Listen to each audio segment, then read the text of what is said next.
Jéhovah Sabaoth. Tu as ton problème. Ce n'est pas un homme qui va donner la solution à ces problèmes, mais c'est Dieu lui-même. Alléluia. Témoignage. Maman. Amen. Maman, me voit comme la maman. Ah.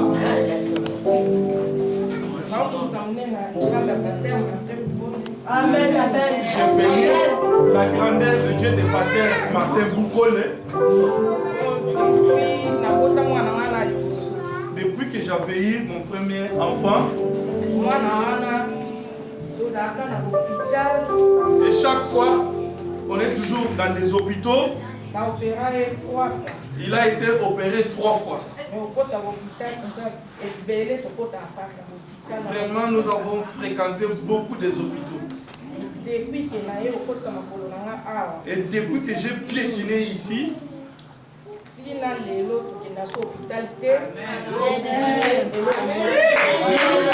je n'ai jamais amené mon fils à l'hôpital. Et quand j'ai eu encore la grossesse de 7 enfants, et j'ai commencé à souffrir pendant ma grossesse, je ne dormais pas bien. Même pasteur, même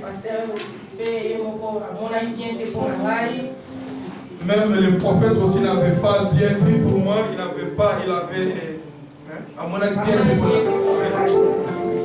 Après,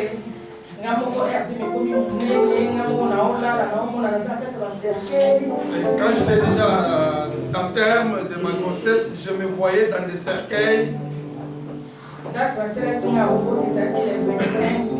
C'était fixé pour que je puisse donner naissance le 25 décembre.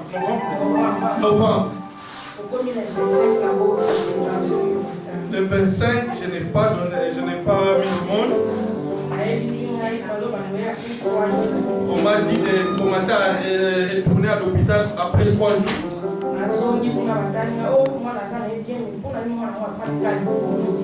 Ils ont remarqué que l'enfant se comportait bien, mais il était au-dessus.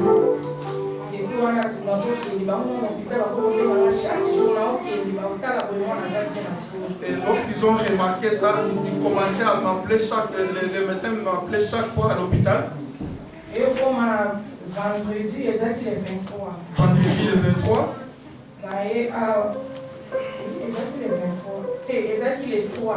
Disons le 3 décembre. J'étais d'abord allé à l'hôpital.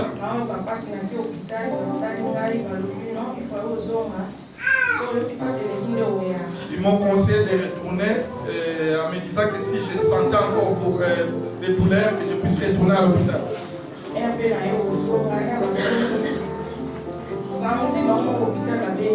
Et le samedi, ils m'ont appelé. Disons, je partais avec ma valise.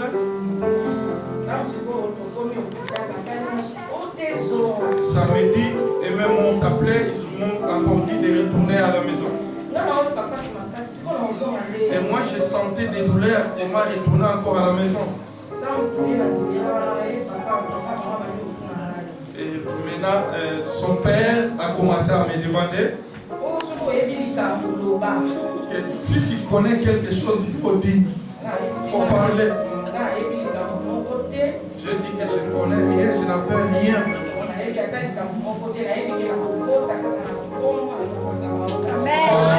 J'ai dit à mon mari que je n'ai pas de problème, je sais que je donnerai naissance au nom puissant de notre Dieu, Jéhovah Sabaoth.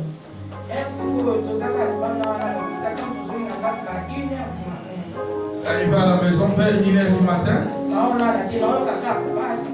j'avais vraiment mal jusqu'à le matin. Vers 6h,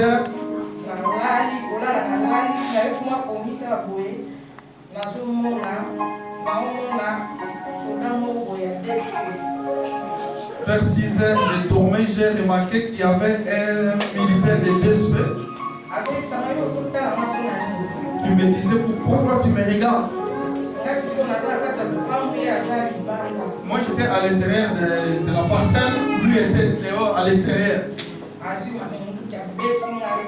Il a récupéré son arme, il a tiré sur moi.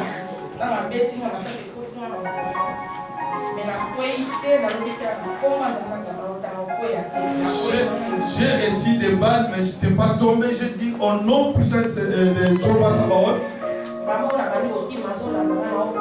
J'ai commencé à fuir, il me poursuivait après. Et là, j'ai croisé ma mère, elle m'a tenu ma main et on a commencé à fuir ensemble avec elle.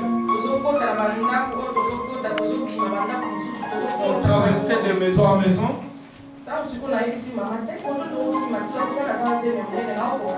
J'ai dit à ma mère, on va aller où, puisque moi je suis grosse, ça ne va pas, je ne peux pas continuer à vivre comme ça.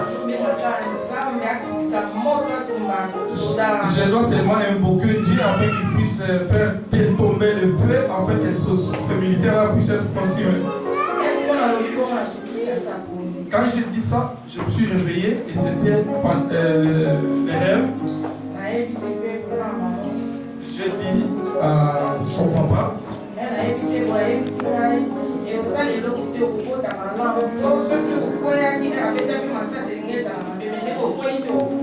Il m'a dit que cela ne fera rien parce que tu n'es pas tombé, tu vas donner naissance correctement. Dimanche les 4. Nous étions allés au marché de Chapelle. Je lui ai dit qu'il fallait que je puisse aller à l'église pour expliquer toute la situation au pasteur.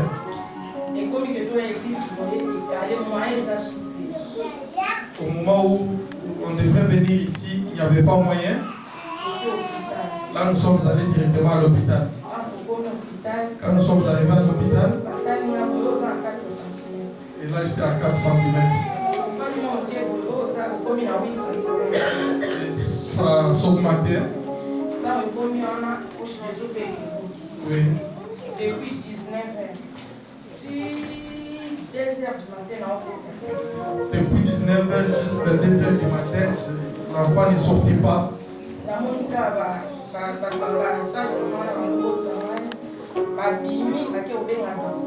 Et les sages-femmes qui étaient avec moi sont sorties, elles sont allées appeler le docteur.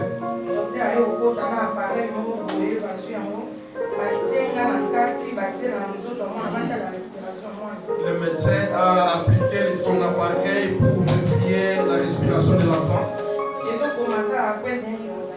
Et l'appareil indiquait point d'interrogation.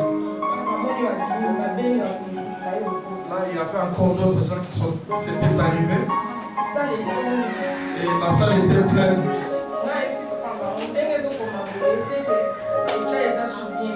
J'ai dit à mon mari que comme ça mentionne comme ça, c'est que ça ne va pas, c'est un mauvais signe. Il m'a dit que non, ça ne va pas, ça va aller.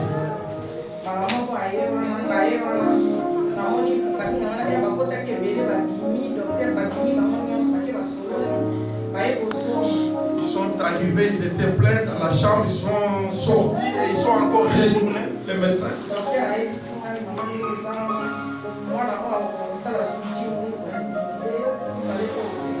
Disons, il y a un médecin qui m'a dit que l'enfant ne supporte pas, il ne peut pas faire encore 10 minutes. Donc, tu dois passer par l'opération. J'ai aussi accepté.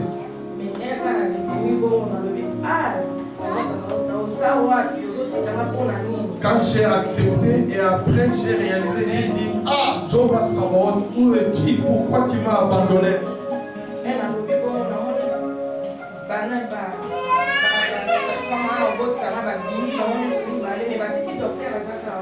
Et quand j'ai dit ça, les 2 sages-femmes sont sortis et le médecin était resté là-bas.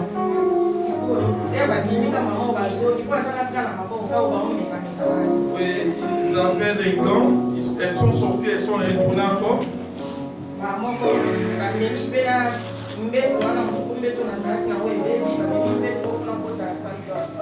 Ils m'ont changé de lit pour que je puisse entrer dans la salle d'or. Ils ont modifié tous les lits.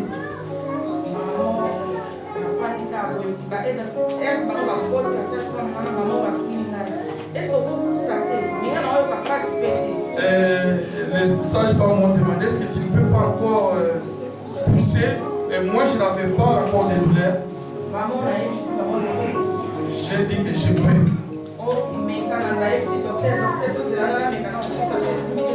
Elles m'ont dit d'essayer. Ils ont demandé au docteur de patienter pour que je puisse d'abord essayer de pousser. J'ai essayé de pousser.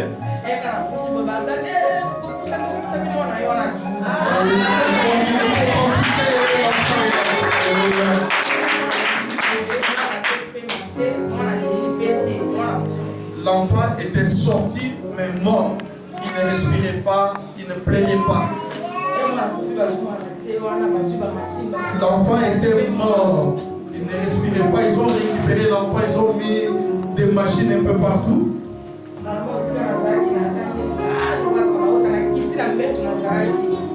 Et là où j'étais, j'ai crié, je suis sauté même de mon lit, j'ai crié, ah, Jehovah Sabaoth, où es-tu? Ils ont commencé à réanimer. J'ai commencé à pleurer tout en disant que Dieu, le pasteur Martin, il ne faut pas m'abandonner. Mes ennemis vont profiter, vont sauter sur l'occasion, assiste-moi. J'ai commencé à pleurer. En priant, j'ai dit que les anges qui accompagnent pasteur Martin ne m'abandonnent pas. Entoure-moi, entoure tous ces médecins qui entourent mon enfant. Depuis 2 heures, 51 et après,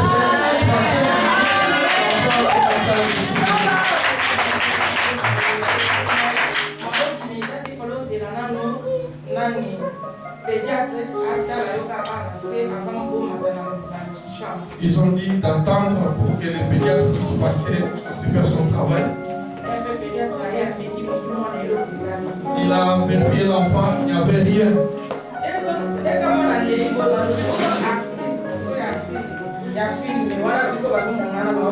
Quand l'enfant pleurait, il y a maintenant le docteur, un des docteurs qui a dit actrice ou acteur d'un film.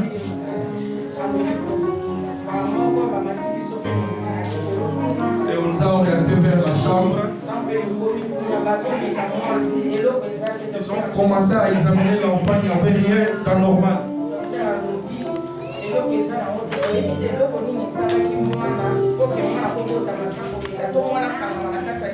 Amen. Amen. Les médecins même, tous les médecins qui étaient là étaient dépassés. Ils se sont posé des questions. Qu'est-ce qui a fait que l'enfant puisse sortir tout en étant mort? Et maintenant après il a repris. Et n'ont pas compris en principe.